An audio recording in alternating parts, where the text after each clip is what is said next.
Davy Crockett, king of the wild frontier. I'm Georgie Russell. I sing songs and tell tall tales, mostly about my friend Davy Crockett. Born on a mountaintop in Tennessee, greenest state in the land of the free. Raised in the woods so's he knowed every tree. Killed him a bear when he was only 3. Davy Crockett, king of the wild frontier. The first time folks heard much about Davy was when the Creek Indians went to war along the whole frontier. The government sent out some soldiers under the best officer the Army had, a general named Andy Jackson. Major! Major! Yes, sir, General Jackson. Yes, sir. Where is that scout I told you to find for me? He's right here, sir. His name is Davy Crockett. Listen carefully, Crockett. Chief Red Stick and his warriors are in the forest across the river. I want you to find exactly where they are and what they intend to do. The major and a company of soldiers will go with you. Well, soldiers ain't woodsmen, General. My friend Russell and I could do better alone. You have your orders, Crockett. All right. They're your soldiers, General. And so we crossed the river. Davy tried to keep us under cover as much as possible. It was hard going. The major didn't like it. I'm tired of fighting this brush, Crockett. There's a good trail over there. My men and I are going to take it. It's apt to lead you right into Chief Red Stick's hands. Our orders are to find him, aren't they? We'll meet you here in the morning. Sure wish you fellers luck.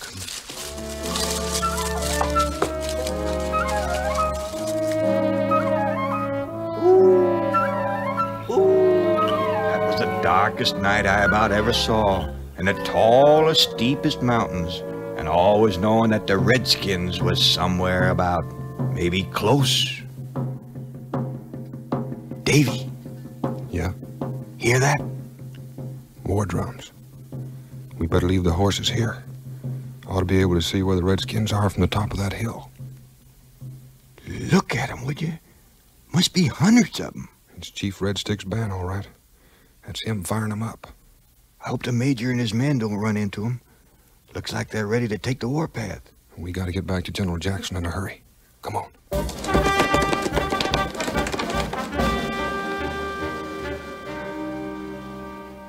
It was nearly dawn when we reached the place where we were supposed to meet the major and his men. There was no sign of them. With the lives of every pioneer along the frontier depending on stopping Chief Red Stick, Davy figured we couldn't afford to wait for the missing soldiers. But suddenly... Those are Army muskets. Sounds like the major and his men are in trouble. Probably ran into some more Indians on their way to join Red Stick. I reckon we'll have to scare him off for him. Just you and me? How? Well, come on. I'll show you.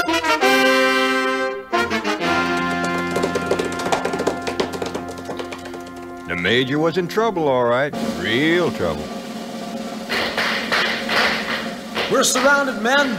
Sell your lives dearly. Company A! Charge them from the rear! Major, listen. Company B! All right, well... Take heart, men. It's the general and the whole regiment. Cool your barrels, men. We've won the day. Here comes the regiment. Company A reporting, Major. Company B reporting, sir. But where are the others? Well, there aren't any others. Just the two of you? 2 was enough, wasn't it, Major? This was just a small party that attacked you. Red Stick's main band is holding a war dance back in the mountains. You follow us as fast as you can, Major. Russell and I have to get the word back to the general.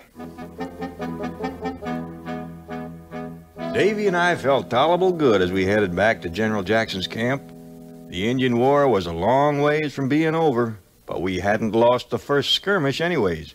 All through the woods he's a-marching along, making up yarns and a-singing a song, itching for fighting and righting a wrong. He's ringy as a bar and twice as strong.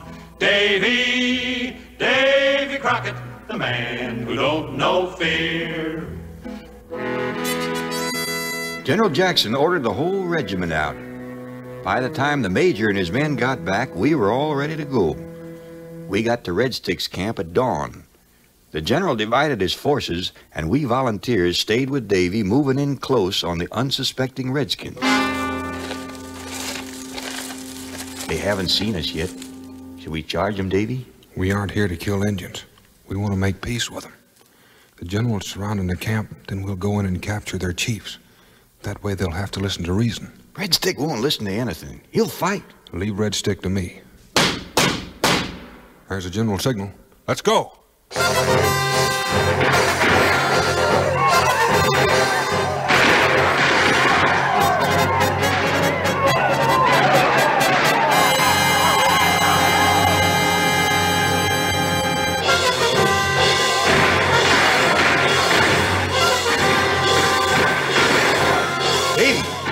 Davy, look out!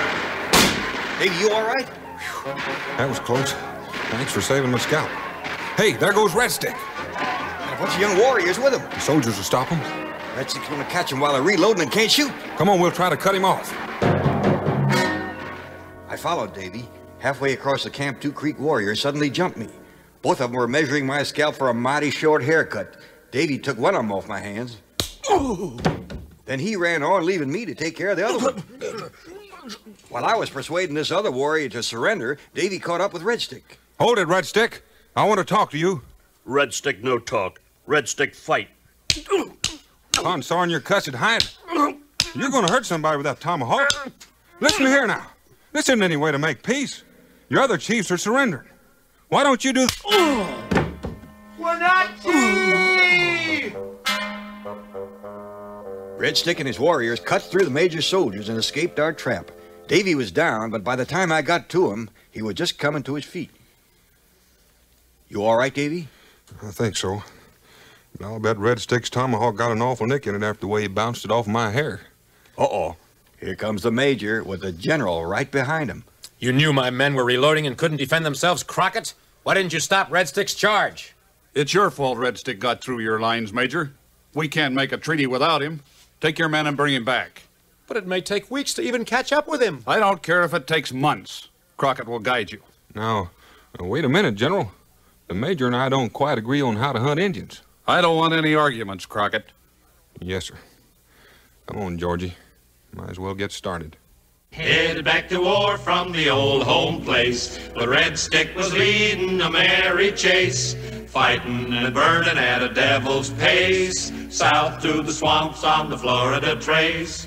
Davy Crockett, tracking the Redskins down. From the Smoky Mountains, we crossed into Mississippi territory and south into the swamps, closing up on Red Stick, but never quite catching up with him. Crockett, we've got to give up. Every man in our camp but you and Russell has the fever. We'll never find those Indians in this swamp. Well, one thing's sure, Major. Nobody's going to find Red Stick if we all just sit here. Georgie and I'd like to try it on our own. Oh, suit yourselves. I'm starting back with my men while they're still in shape to march. Davy and I found moccasin tracks not far from the Major's camp. They were maybe 2 days old, but we followed them and came to a lake. Look, Georgie. The tracks split up here. Yeah. Reckon we'll have to do the same. We'll meet at the other end of the lake. If you see anything interesting, whistle and watch yourself. I didn't like the swamp. It made me nervous. That kind of nervousness is dangerous. Makes you careless. I was almost on the fresh moccasin tracks before I saw them. I just had time to whistle a warning to Davy, and the war club hit me from behind. When I came to, I was tied to a stake with Red Stick's warriors piling wood for a bonfire at my feet. I was praying Davy had heard my whistle and would get away when he suddenly stepped out of the brush to face Red Stick. The Indians were so surprised they'd listened to his first words without moving. Creek warriors, hear me. Speak, white man. Red Stick, listen. I've come a long ways to tell you you all are fools. Your wise chiefs have given up and made peace. They know war's no good. White man talk. War no good because soldiers all die. Because Red Stick take many scalps. Because soon I burn your friend. You could all go home in peace if you'd listen to reason, Red Stick. But since you won't, you're a bad chief.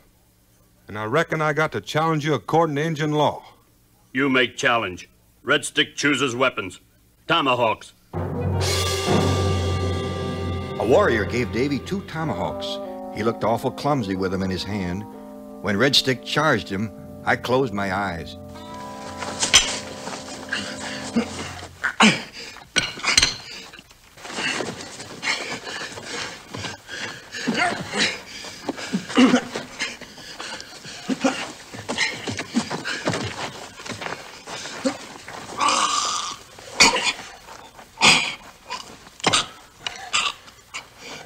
When I opened them again, Davy had disarmed Red Stick and had backed him against a tree. Now maybe you'll listen to reason, Red Stick. Turn my friend loose and go home. Sign the treaty. Do that, and I promise the government will let you keep your lands. Government lies. Davy Crockett don't lie. Here's my hand on it. I believe. We go home. We make peace. He give his word and he give his hand that his Injun friends could keep their land, and the rest of his life he took the stand that justice was due every redskin band. Davy Crockett, holding his promise dear. Davy Crockett, king of the wild frontier.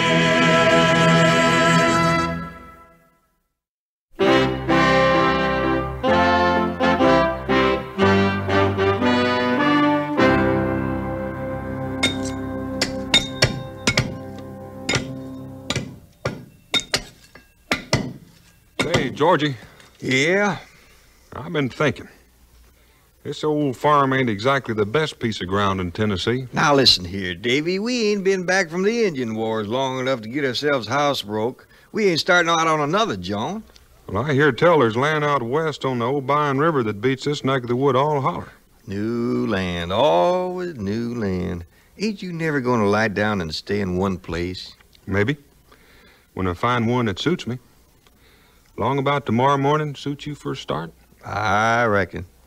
Looking for a place where the air smells clean, where the trees is tall and the grass is green, where the fish is fat in an untouched stream, and the teeming woods is a hunter's dream. Davy Crockett, looking for paradise.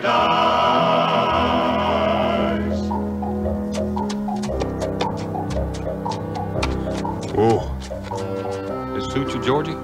Mighty pretty country, all right. Reckon we can put our cabin over there on that knoll. Well, wait a minute, Davy. First, we gotta go down to the settlement and file a claim on this land. You mean a man can't just up and take the piece of ground he wants? Not anymore, Davy. Well, this country's sure getting mighty civilized. Come on, let's go find this here settlement.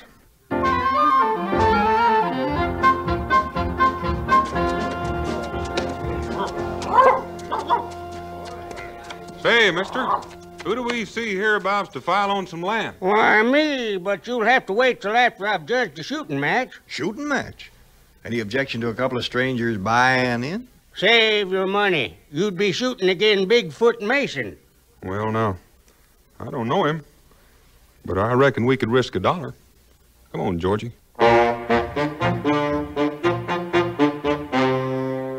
When we got to the shooting grounds, we found they hadn't waited for our friend from the settlement. This Bigfoot claimed to have won the cow they were shooting for. You could see everybody thought the judging was unfair, but nobody said nothing. They was all afraid of Bigfoot. Everybody but Davy. Say, Mr. Bigfoot, would you put that cow of yours up against $15 cash money? I might. Why? Well, I never went to a shooting match in my life without getting at least one shot off. One shot it is. This time I'm doing the judging, Bigfoot. Suit yourself. Give me room. I'm taking first turn. Dead center for Bigfoot. Better save your powder, stranger. Well, now, let's see. This one's dead center, too. You'll have to fire another round. You was just lucky, stranger. Let's see you beat this. Less than a finger off in the notch. That'll take the turpentine out of your bark. Tolerable good shooting, all right, Mr. Bigfoot. Show him an old Smoky Mountain shot, Davy. Looks like a miss. I was afeard you fired too quick. Well, now, don't be getting hasty, Georgie. No, wait a minute. Look here. One bullet right in on the top of the other. Right through the same hole. Stranger, you win.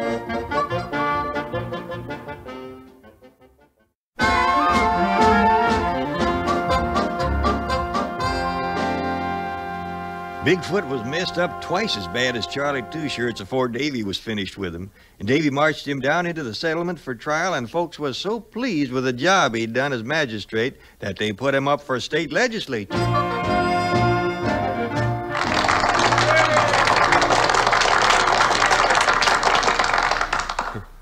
Well, folks, I ain't much shucks at speech making and politics, but I do know the woods and the folks in them. And if you send me to the legislature in Nashville, I'll represent you as honest as I can. Pray for Davy! They sent up to Nashville the best they could find, a fighting spirit and a thinking mind. Davy Crockett, choice of the whole frontier. I didn't see much of Davy for a spell after he went to Nashville, but he had plenty of other friends. One of them was Tobias Norton, the oily major we served under in the Indian Wars. He was in politics now, and he knew how to make a man like Davy feel important. We've been watching your career in the legislature with a great deal of interest, Davy. Why, next to General Jackson, you're about the most famous man in Tennessee right now. Shucks now, Major. Soft soap's only good for washing dirty hands. I mean it. As you know, General Jackson is going to run for president. He will need men in Washington that he can trust. Naturally, we thought of you. Davy, we want you to run for Congress. Congress? You sure an old head wound ain't troubling you just a mite, Major? Will you run, Davy? Well, if I did and I got in, I wouldn't be taking orders from you or from General Jackson. I'd be taking them from them that elected me. Of course, Davy, of course. Anything you say. The votes were counted and he won hands down, so they sent him off to Washington town with his best dressed suit, still his buckskin's brown, a living legend of growing renown. Davy Crockett, the canebrake congressman. Davy done like he said he would in Congress and voted for what he figured was right. He must have messed up Major Norton's plan something fierce, 'cause when I got to Washington on a visit, the Major had it fixed up for Davy to go out on a speaking tour. The Major had cooked up a bill to take their lands away from the Indians, and the minute Davy got out of town, the Major and his friends put it on the floor of Congress to get it passed into law. Well, there was only one thing to do, and that was to get Davy back in a hurry. So I lit out for Philadelphia, where I heard he was. I'm mighty grateful to you citizens of Philadelphia for the gift of this here rifle gun. She's such a pretty little lady. I think I'll give her a name. Betsy suits you folks? With a gun like this, a man could put a rifle ball through the moon. And the first chance I get, I'm going to try. I thank you all again for the hospitality of your city.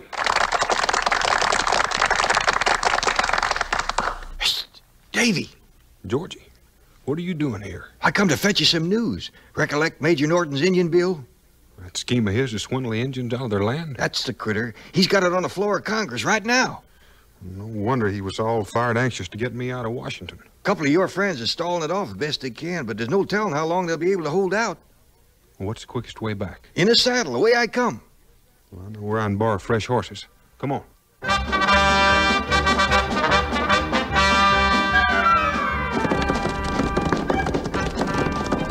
Oh, girl.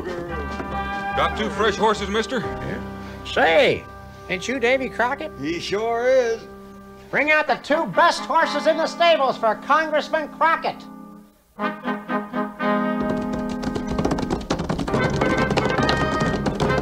Only 2 hours more, Davy. Sure hope we're in time.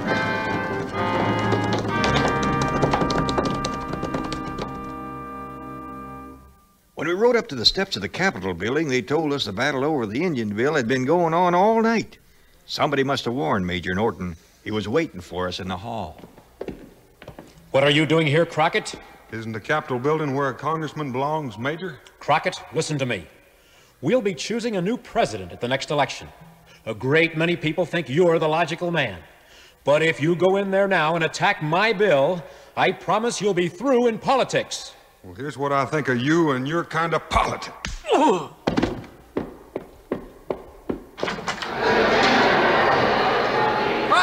It's Davy Crockett! I yield the floor to the gentleman from Tennessee. Mr. Speaker, fellow congressmen of these United States, you have before you what's called an Indian bill, offered to you in the name of expansion. Expansion's a mighty fine thing. Sure, we gotta grow, but not at the expense of the things this country was founded to protect. Now, I could talk about the injustice of taking away Indian lands, but I'd rather talk about us, you and me. We got a responsibility to this strapping, fun-loving, britches-busting young bar cub of a country. We got a responsibility to help it grow into the kind of nation the good Lord meant it to be. And if we right here in Congress wired up and showed we were the kind of men our friends and neighbors figured we was when they gave us their votes and sent us here, why, a bill like this would never live long enough to even get on our desk, let alone come to a vote. We'll vote it down, Davy.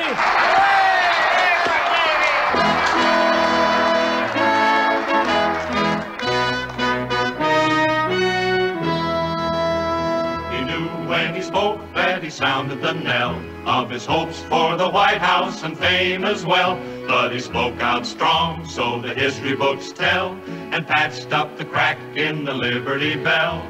Davy, Davy Crockett, seeing his duty clear. Davy, Davy Crockett, king of the wild frontier.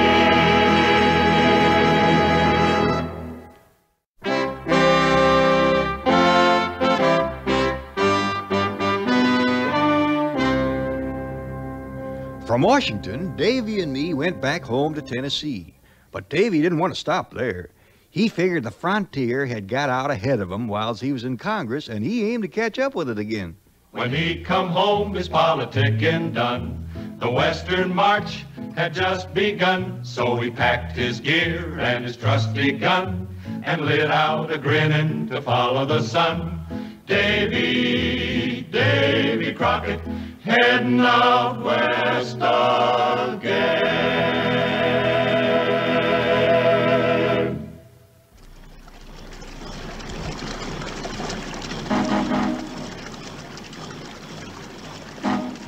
When we got to the muddy old Mississippi, we catched us a steamboat down the river. There was a lot of talk on board about a place called Texas.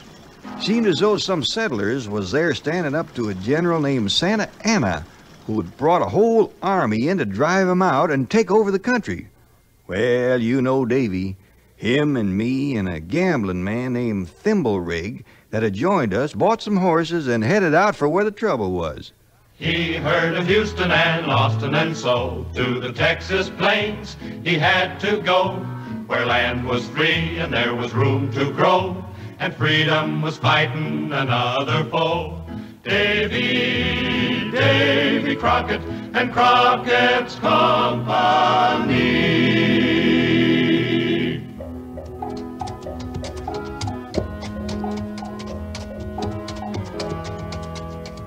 This here Texas seemed near as far away as the moon.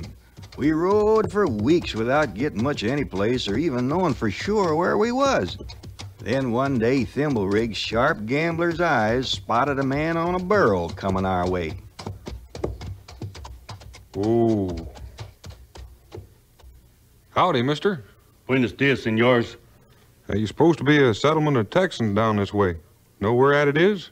You mean San Antonio de Bexar? That's her, San Antone. You must not go there, senors. General Santa Anna has already captured the town. Well, what about the Texans? Has he captured them, too? Not yet, senor. A few of them are surrounded in the Alamo, an old mission across the river. Well, Colonel Crockett, it would appear we're too late. Perhaps we'd better turn back, as this sensible fellow suggests. Well, it appears we're just in time, Thimblerig. Those Texans need our help. Come on. But, senors, General Santa Anna has many patrols all over. You will not get through. We'll sure try. Colonel, look! Horsemen behind us. It's one of Santa Anna's patrols, Davy, and they sure ain't friendly. Santone can't be far. Let's get.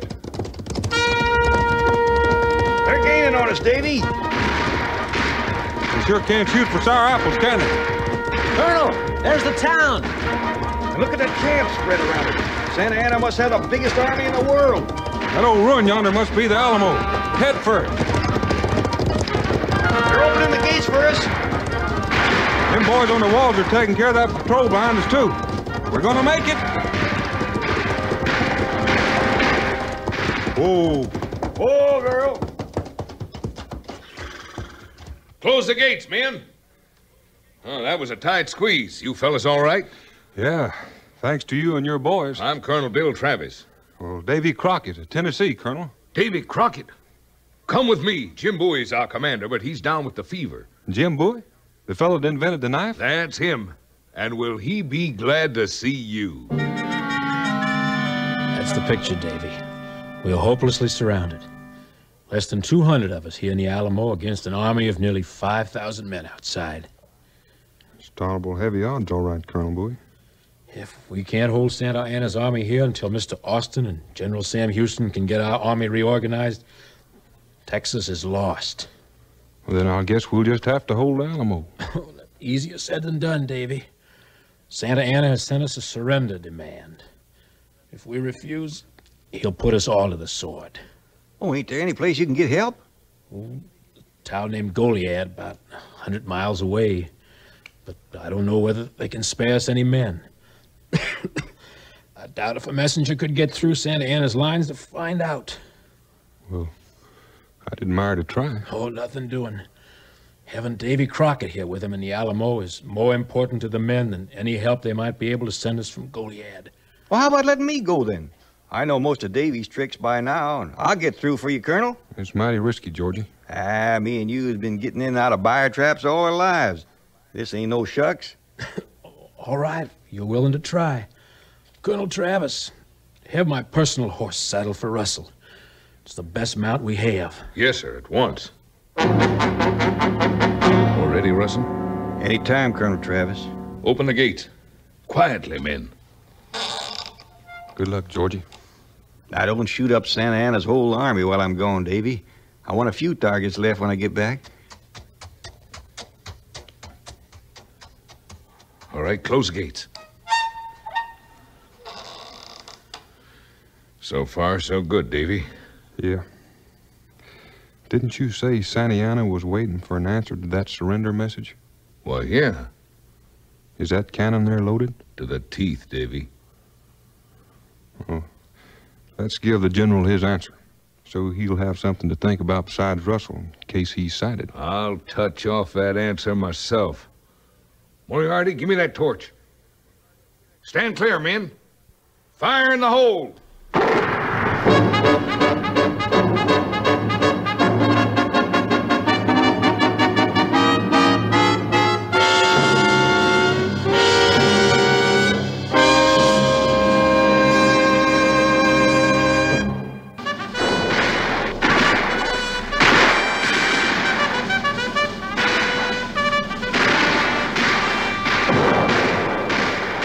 Colonel Bowie wants to know how it's going, Davy. We're holding our own. They shelled us right around the clock for 4 days and ain't hit a man of us yet. I know, it's incredible. I wonder how much longer our luck will hold out. Luck?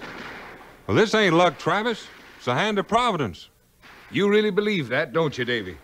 I sure do. I swear, Colonel Crockett, the sudden quiet is worse than the bombardment. Why do you suppose they stopped shelling us? Well, I ain't General Santa Anna, Thimblerig.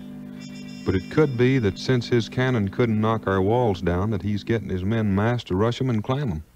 We can't hold this miserable excuse for a fort under a hand-to-hand attack like that. Well, a man don't know what he can do till he tries it, Thimblerig. Duck, Thimblerig! Davy, they've moved a field piece up at an angle our cannon can't cover. Yonder, over there. It's real obliging them to move that close, Colonel Travis. Reckon they ain't learned just how far a Tennessee rifle gun can reach. Let's teach them a lesson. You got the gunner. I never saw such a shot. Here, try my rifle. I'd admire to. The officer that time. And look at the rest of them run. They're abandoning their cannon. As friend Russell would say, that's the kind of shooting makes the old possum squeal. Speaking of Russell, Davy, it's time he was back from Goliad. Well, not till night. He's too smart to try sneaking through Santa Anna's lines in broad daylight. If he don't make it tonight, and if he don't bring help, it'll be too late. Well, I don't know about the help, Colonel, but he'll make it back. Russell never left a job unfinished in his life. Just look at the fires in that camp out there, Colonel Crockett. More of them every night. We can't hold an army like that off forever. Well, it wouldn't surprise me none if we've already held this one off long enough for the rest of Texas to get its feet under it like we wanted, Thimblerig. Well, if we've done what we set out to do, why don't we surrender and put an end to this misery? Well, I ain't much authority on surrendering. And maybe you're forgetting Santa Anna's promise to put us all to the sword when he takes the Alamo? Yeah, that does put a different complexion on it. Hey, coming! Open the gate! Cover him, men! Come on, Thimblerig, quick! It's Russ!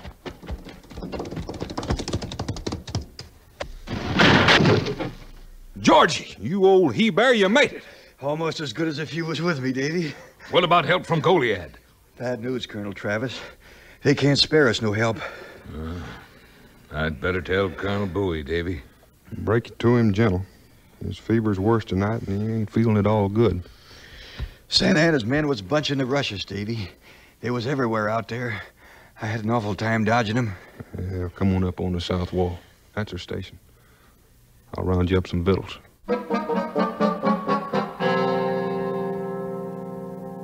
Men, I've called you together to face the facts as Colonel Bowie and Colonel Crockett and I see them. Russell brings us word there'll be no help from Goliad. Santa Anna is massing his troops for an assault. Russell made his way in through the enemy lines. Some of you may be able to make your way out. You are free to try. I want no man here against his will. I'm drawing a line here on the ground with my sword.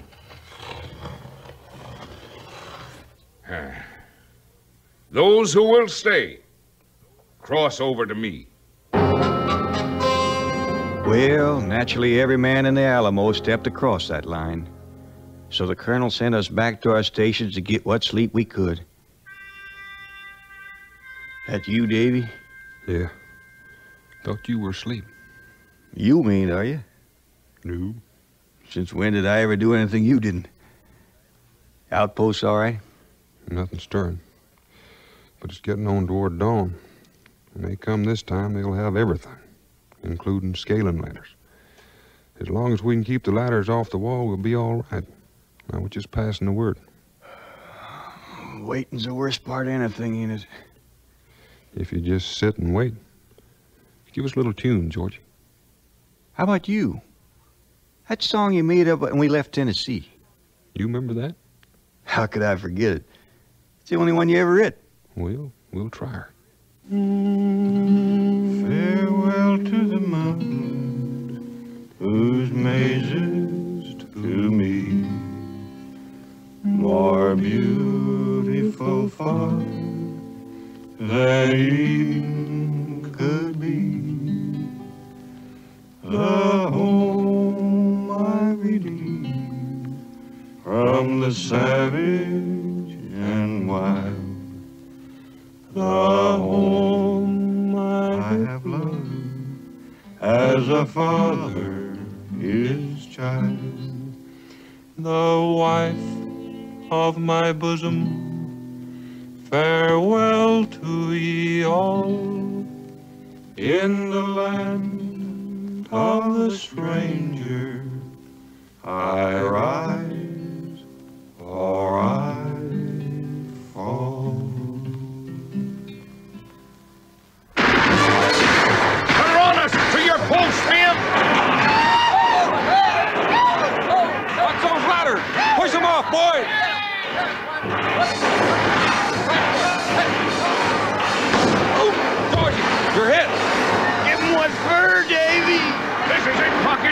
breach the north wall.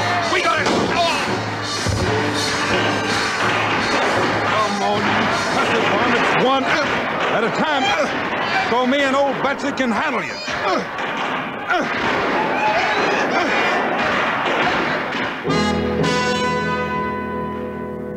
Storybooks tell they were all cut low, but the truth of it is, this just ain't so. Their spirits will live and their legends grow, as long as we remember the Alamo.